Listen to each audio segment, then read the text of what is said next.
Factor FinTech, el único programa de televisión donde la tecnología y las finanzas se conectan con tu día a día.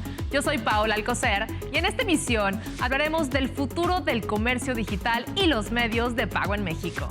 En FinTech en la vida diaria, descubrimos cómo el mundo digital puede volverse físico, con los temidos Wrench Attacks. En el origen de, descubrimos cómo Trump Media dio el salto de los medios a las criptomonedas, aliándose con Crypto.com para crear una tesorería digital valuada en más de $6,000 millones. En la entrevista nos acompaña en el estudio Héctor Tinjaca, él es General Manager LATAM de Vitex, y Gonzalo Araujo, él es CEO de CryptoLat, para hablarnos del futuro del comercio digital y los medios de pago en México. Nuestra conductora de IA, Betsy, nos platica que las fintech crecen, pero también lo hacen los fraudes digitales. Betsy nos explica cómo la inteligencia artificial protege tu dinero en línea. En Radar Digital hablamos de inclusión financiera en el e-commerce.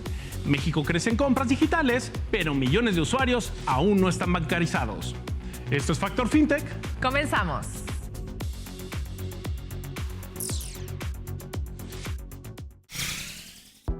El mercado cripto arrancó septiembre en rojo. El 93% de las principales criptomonedas registran caídas y la capitalización total se redujo a $3.83 billones. Bitcoin ronda los $108,290, mientras que Ethereum cayó a $4,402. El token World Liberty Financial, respaldado por la familia Trump, ya comenzó a cotizar en Binance, OKX y Bybit. Su precio se mantiene alrededor de 31 centavos de dólar y se estima que la familia Trump habría obtenido cerca de $500 millones con esta operación. La fintech más valiosa del Reino Unido ofrecerá a sus empleados la opción de vender hasta 20% de sus acciones con base en una valoración de $75,000 millones. Esta medida abre liquidez interna y consolida el crecimiento de la compañía. La startup suiza Lazo recaudó 2.5 millones de euros para fortalecer su plataforma de análisis financiero con inteligencia artificial. Está enfocada en el trading de derivados y opciones. Binance anunció una inversión estratégica de $53 millones en la fintech mexicana Meda, con el objetivo de impulsar la inclusión financiera y la innovación en América Latina. Y ahora vamos con Betsy, nuestra presentadora digital. Hola, soy Betsy, conductora de inteligencia artificial de Factor FinTech. ¿Qué tan seguro está tu dinero digital? En el mundo FinTech, la ciberseguridad es el gran reto. Solo en 2024, México registró más de 120,000 intentos de fraude digital. A nivel global, los ataques cibernéticos provocaron pérdidas superiores a $10,000 millones. Y aquí un dato curioso.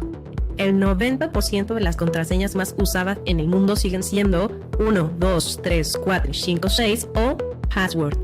Sí, aunque parece increíble, esta es la primera puerta que abren los hackers. Las fintech están invirtiendo en inteligencia artificial capaz de detectar movimientos sospechosos en segundos, desde un inicio de sesión extraño hasta una transferencia fuera de lo común.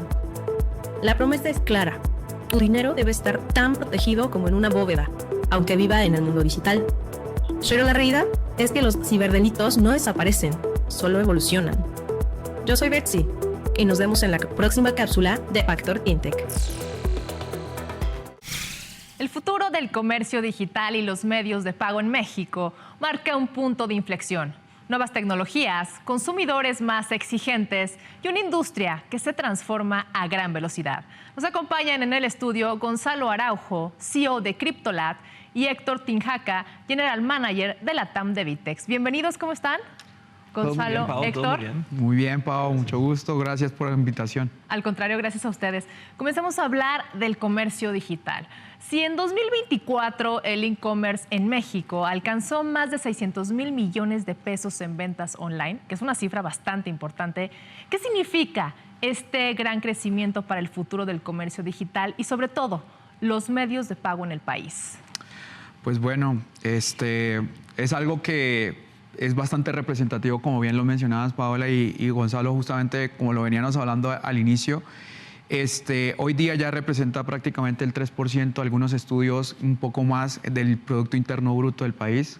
Esto significa de que ya nuestra región de México ya no es parte solamente del proceso de inmersión sobre el e-commerce, sino ya estamos en un proceso de sofisticación del e-commerce. Hoy día las grandes empresas que están dentro del mundo del e-commerce terminan trabajando más bien es cómo innovamos más, cómo trabajamos en ese proceso, porque ya implementamos el e-commerce, ya lo que vendemos dentro de nuestro negocio representa un 20, un 30%. Tenemos clientes dentro de Vitex que ya lo que aportan en su venta digital es el 20 o más del 20%. Entonces, ese es un hito que para México es bastante importante y que incluso para el gobierno ya tiene que ser un punto relevante como industria. Gonzalo, bajo tu opinión, ¿esta cifra se había escuchado antes, en años anteriores? Claro que sí, venimos en un crecimiento continuo. Todas las personas pues cada vez están más sujetas a la digitalización. Hoy en día tenemos digitalización en todas partes, la tecnología está con nosotros en todos los sitios y obviamente pues esto ha transformado la forma como las personas viven, se comunican y de hecho trabajan, ¿no?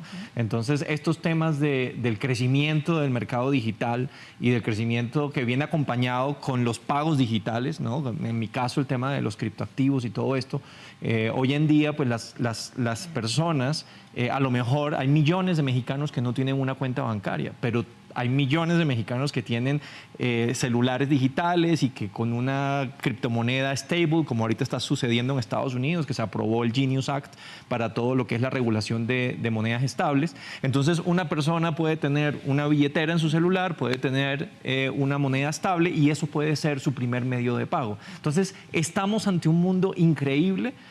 Apenas estamos comenzando con esta adopción masiva de la digitalización y definitivamente es un game changer y un antes y un después. Y bueno, es un proceso de grandes cambios, pero también es hablar de estilos, es hablar de millones de mexicanos, pero también hablar de perfiles. Bajo su opinión, ¿qué perfil tendría hoy el consumidor digital mexicano? Y sobre todo, ¿cómo ha ido cambiando frente a los años anteriores?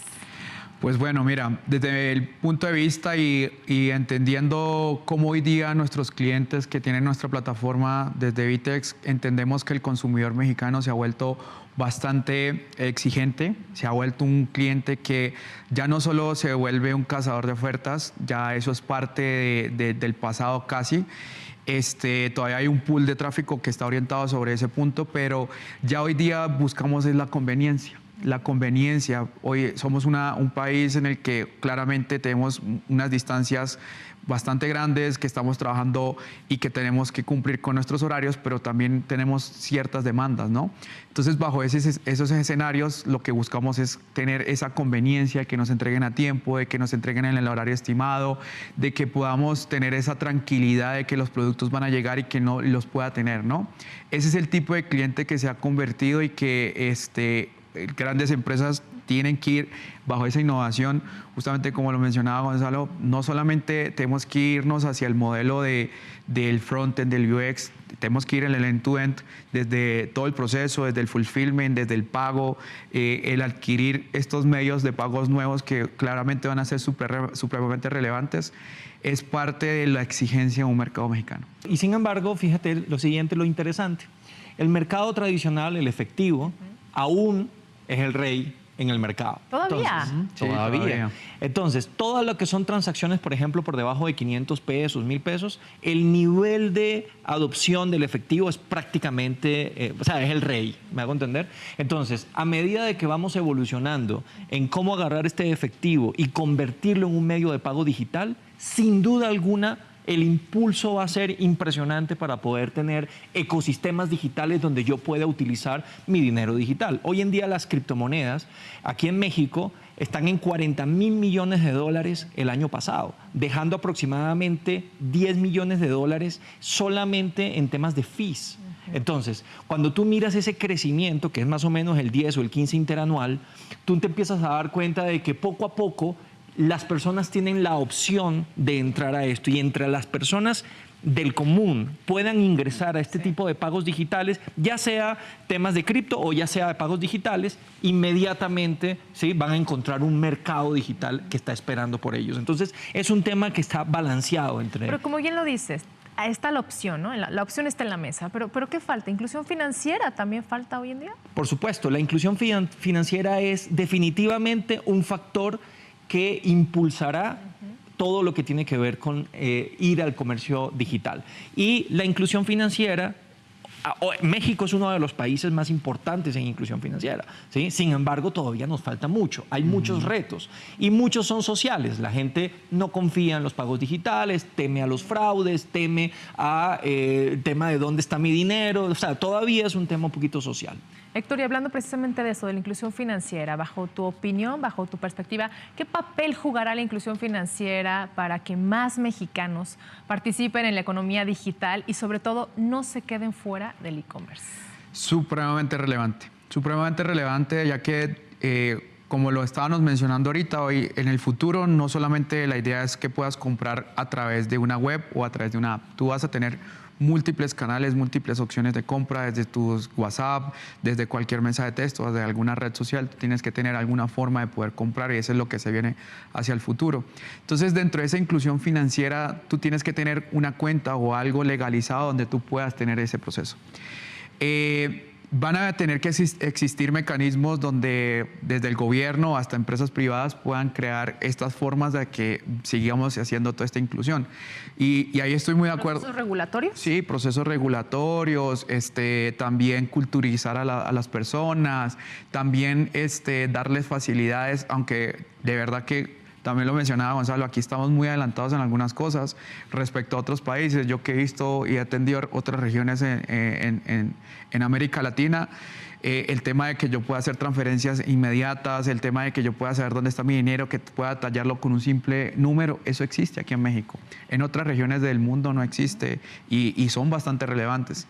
Entonces, bajo ese escenario va a ser cambiar procesos, cambiar culturas internas dentro de las organizaciones, ofrecer beneficios, van a venir muchas cosas, pero yo creo que el mercado sí se está orientando hacia ese punto, porque plataformas como las que lidera justamente Gonzalo en otras regiones tampoco existen y aquí ya están y están trabajando muy fuerte por entrar al mercado. Gonzalo, ¿qué opinas? Sí, no, de acuerdo, totalmente. Es decir, la inclusión financiera y todo lo que es el mercado digital es algo que hay un gap, hay que resolverlo, se está resolviendo. México es impresionante las alternativas que hay en el mercado y la apertura con respecto a este tema. Por ejemplo, hoy en día con CryptoLat tú puedes recibir cripto casi que de cualquier parte del mundo, convertirlo en una wallet y ir a pagar inmediatamente, ¿sí? Entonces, y eso lo haces en minutos. Entonces, hoy en día el consumidor digital es un consumidor que está esperando ese tipo de soluciones, ¿sí? No solamente hoy en día se conforma con lo que encuentra, sino que exige a las plataformas. Y esa exigencia es la que hace que todo el mercado se mueva hacia nuevas fronteras. Y que también yo creo que la mayoría de los clientes, ¿no?, también se acostumbran a esos procesos nuevos, digitales, que se suban al ecosistema digital, correcto, sobre todo con estas alternativas de pago. Muchas gracias por acompañarnos en el estudio. Estuvo con nosotros Gonzalo Araujo, CEO de CryptoLat, y también Héctor Tinjaca, General Manager LATAM de VTEX. Gracias, hasta la próxima. Gracias, Pau. Y nosotros continuamos con mucho más aquí en Factor FinTech.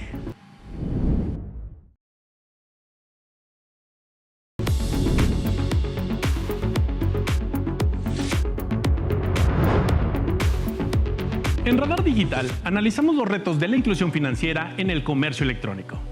Aunque México es líder en la región, aún hay millones de consumidores que no tienen acceso a productos bancarios. Para entender cómo la tecnología puede cerrar esta brecha, hoy nos acompaña en el estudio Pierre Blaise. Él es especialista en e-commerce y transformación digital. Bienvenido. Jan, ¿cómo estás? Muy bien, gracias. Oye, Pierre, ¿cómo ves esta brecha que existe actualmente en el comercio electrónico? Sabemos que hay gente que no cuenta justamente con servicios bancarios, principalmente con una tarjeta de crédito o de débito, pero que aún así interactúan en el comercio electrónico. ¿Cómo ves esta brecha de aproximadamente 8 millones de personas que existen en México que hacen uso del comercio electrónico, pero que no cuentan con este tipo de herramientas bancarias?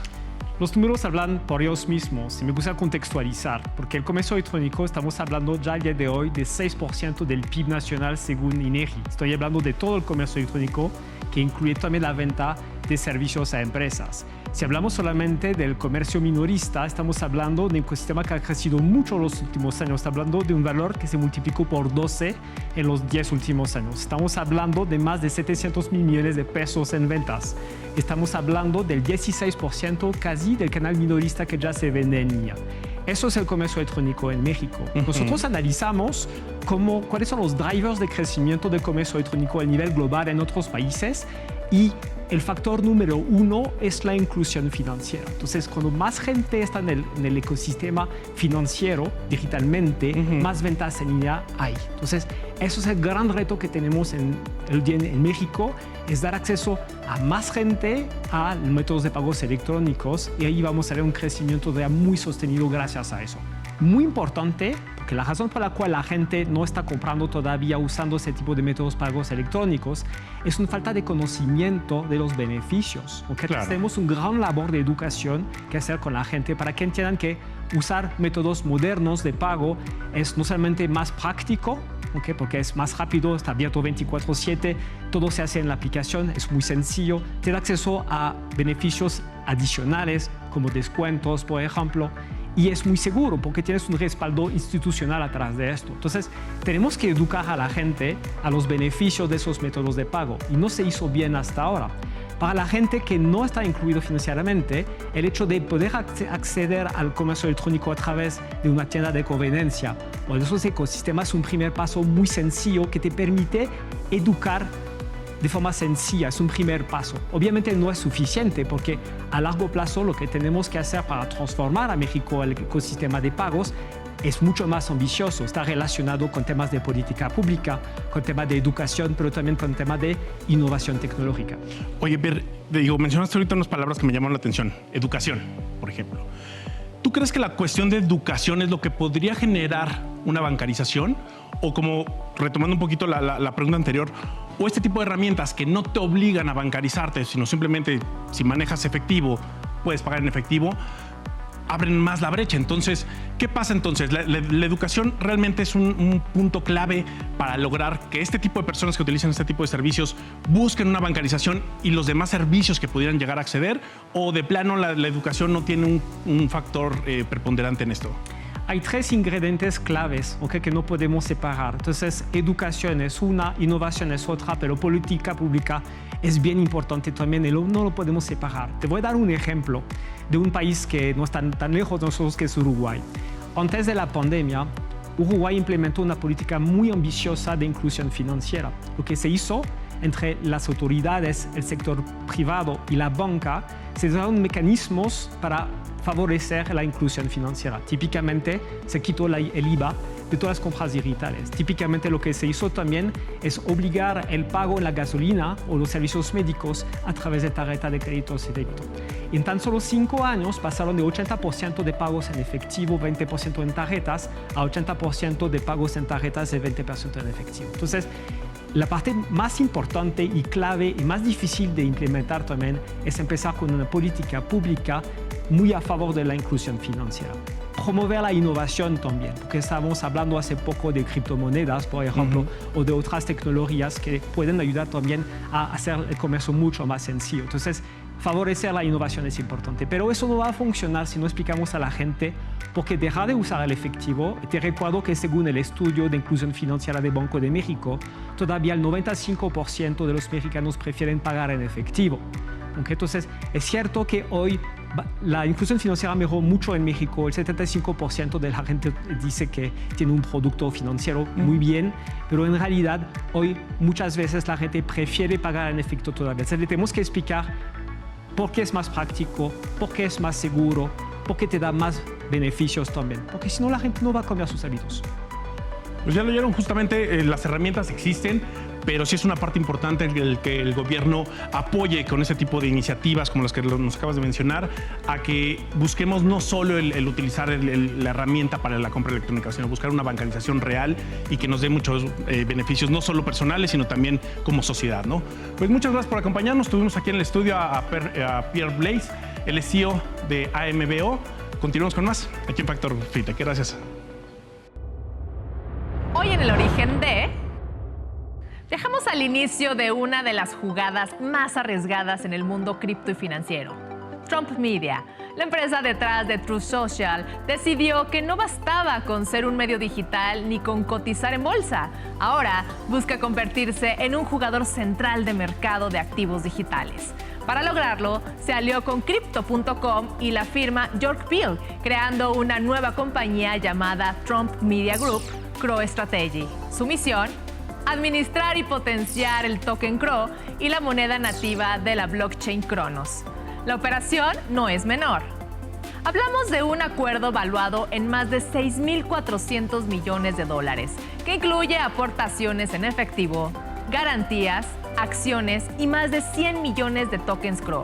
Con esto, la nueva empresa aspira a convertirse en el mayor tenedor institucional del token, con hasta un 20% del suministro total en sus manos. El impacto fue inmediato. El precio del Crow subió entre 25 y 35% tras el anuncio, demostrando la fuerza de una apuesta de este tamaño. ¿Y cuál es la estrategia? Muy similar a la que hizo MicroStrategy con Bitcoin: usar activos digitales como reserva de tesorería corporativa, y en este caso no con BTC, sino con un token específico que se integrará al ecosistema de Trump Media y a su red social Truth Social como mecanismo de recompensas y fidelización. Así, lo que empezó como un proyecto de medios se transforma en un gigante de las criptofinanzas que busca influir en el rumbo del mercado. Ese es el origen de esta alianza, una mezcla de política, medios y blockchain que podría redefinir el papel de las criptomonedas en los grandes corporativos. Continuamos con más aquí, en Factor FinTech. ¿Sabías que el mundo de las criptomonedas no solo enfrenta riesgos digitales, sino también físicos? Hoy, en FinTech en la vida diaria, te contamos sobre un fenómeno que preocupa a inversionistas en todo el mundo: los llamados Range Attacks, o ataques con llave inglesa. A diferencia de un hackeo tradicional, aquí los delincuentes no rompen contraseñas detrás de una pantalla. Van directo contra la persona, amenazan, extorsionan o incluso secuestran a dueños de criptomonedas para obligarlos a entregar sus claves privadas. Y el riesgo es mayor, porque en el universo cripto las transacciones son irreversibles. Una vez que envías tus monedas, no hay banco ni autoridad que pueda regresarte el dinero. Casos reales ya se han documentado en el Reino Unido, donde inversionistas fueron atacados en sus casas. En Asia, empresarios secuestrados tuvieron que transferir billones de bitcoins para recuperar su libertad.